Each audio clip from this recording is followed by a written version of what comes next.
to another Story Corner with me, Florence. Thank you so much for joining me again. I hope you're enjoying these bedtime stories because I'm absolutely loving reading them, so thank you for joining me again. Now tonight's bedtime story is Little Pink Ballerina by Ronne and Randall. The little pink ballerina stood in front of her bedroom mirror. First position, she said to herself standing tall. Second position, she said, holding out her arms. The little pink ballerina wanted to do her very best at the dancing school today. Madame Plié, her teacher, had promised to show the class some new steps, and the little pink ballerina wanted to be sure that she was ready to learn them. At the dancing school later that morning, Madame Plié called the class to attention. Today I will show you how to dance like fairy princesses, she told the dancers. And tomorrow, she went on, we will begin rehearsals for a special performance of the Fairy Princess Ballet. The most graceful ballerina will dance the leading part, the Star Fairy Princess. Ooh! A happy sigh went round the room. I'd love to be a fairy princess. Ooh! A fairy princess must be graceful as a feather floating through the air, Madame Plié told the dancers. Lift your arms like this, point your toes like this, and whirl, twirl, leap. Isn't she graceful? The dancers watched as Madame Plié leapt gracefully across the floor. Now you try, said Madame Plié. All the dancers held up their arms and pointed their toes. Whirl, twirl, leap, went the blue ballerina. Whirl, twirl, leap, went the yellow ballerina. Whirl, twirl, leap, went the lilac ballerina. Excellent, said Madame Plié, delighted. At last, it was the pink ballerina's turn. She lifted her arms, pointed her toes, and whirl, twirl, thump. Oh dear, said Madame Plié. It seems that some of us haven't quite got it yet.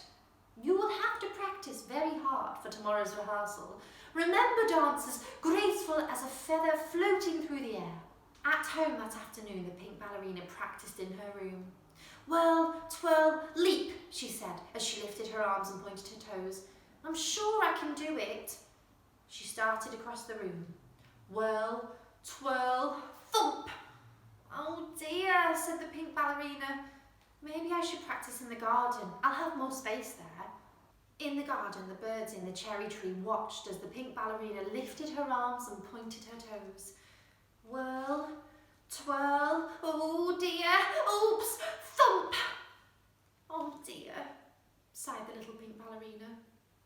I'll never learn to whirl, twirl, leap, she whispered sadly, turning to go back into the house. Suddenly, out of the corner of her eye, she saw something flutter down from the cherry tree. It was a slender, silvery white feather. The pink ballerina watched as it drifted gracefully through the air, and she remembered Madame Plié's words. A fairy princess must be graceful as a feather floating through the air. The pink ballerina picked up the silvery feather and took it inside. That night she slept with it under her pillow and dreamt of feathers dancing gently through the clouds. The next morning, the pink ballerina walked through the park with her dad, on her way to the dancing school. It was a lovely day and the park was full of people. Everyone looked happy to be out in the sunshine. Everyone, that is, except one little boy. He was crying with all his might, and the pink ballerina saw why. The little boy's balloon was stuck in a tree, and the string was too high for anyone to reach. Don't cry, said the pink ballerina, rushing up to the little boy. I'll get your balloon.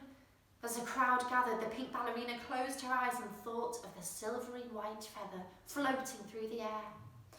Then she held up her arms, pointed her toes, and whirled, twirled, and leapt as high as she could.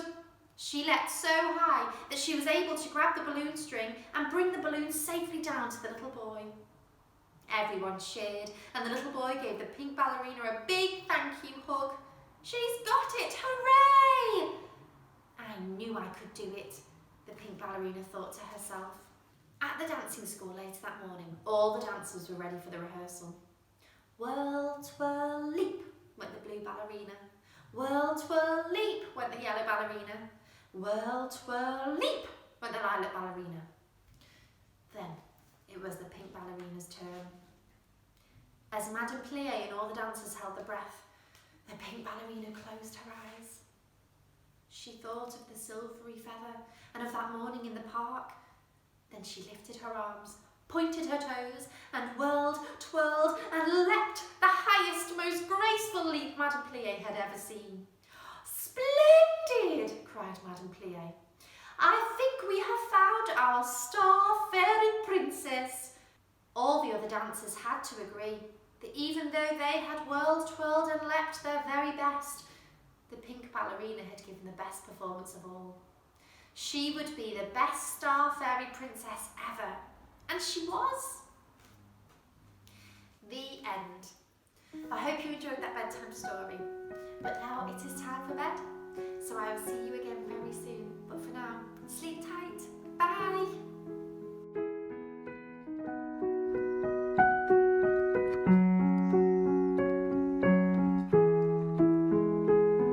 It's